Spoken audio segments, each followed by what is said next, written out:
Dr. Robert Collins, who's joining us in studio. Dr. Collins, so we talked a lot about those amendments at the top of the 9 o'clock hour as we were waiting on the district seat, Jefferson Parish. Only going to affect Jefferson Parish, obviously, who gets that District 1 seat, but that's a bit of a shocker.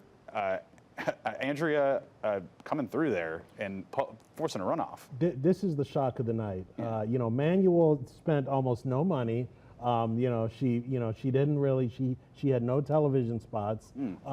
She basically got into a race with two established politicians who each spent literally hundreds of thousands of dollars on this race. If you talk to people in the district, they were bombarded with direct mail. They were bombarded with television ads. She didn't do any of that. She just took advantage of the free media that she got, talking to journalists. And then, of course, she went door to door in the district. Now, but this is definitely a shock. Now, I would point out one thing about this district. This district, if you look at the demographics, is actually 36% black.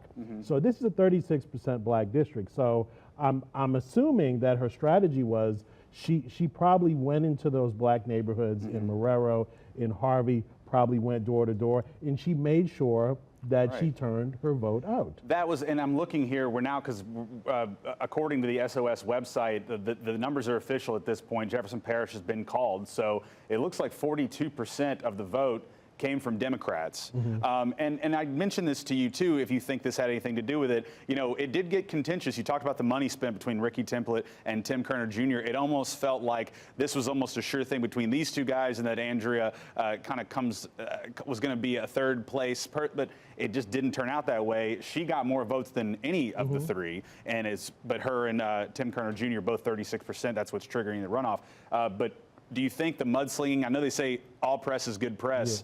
But I don't know if that's the case this time. Do you feel like I think there were two issues here. I think it got so negative that it just turned a lot of people off. And of course, none of the negativity was directed to her, so she could stay above it all. I had a friend of mine who's a school teacher that lives in the district that today told me he was going to vote for Kerner, but as he went to the polls today, he decided to vote for Manuel as a protest vote. He didn't think she had any shot at all of winning, but it was a protest vote. He couldn't vote for Template. He couldn't vote for Kerner. He said, "I'm going to vote for Manuel. I know I'm throwing away my vote, but I'm going to vote as a protest vote." His protest vote, and I'm sure a lot of other protest votes, put her into first place. That is, again, the shocker of the night is the fact that we now have a runoff between Andrea Manuel and Tim Kerner Jr. So we got to wait another 6 weeks before we find that out.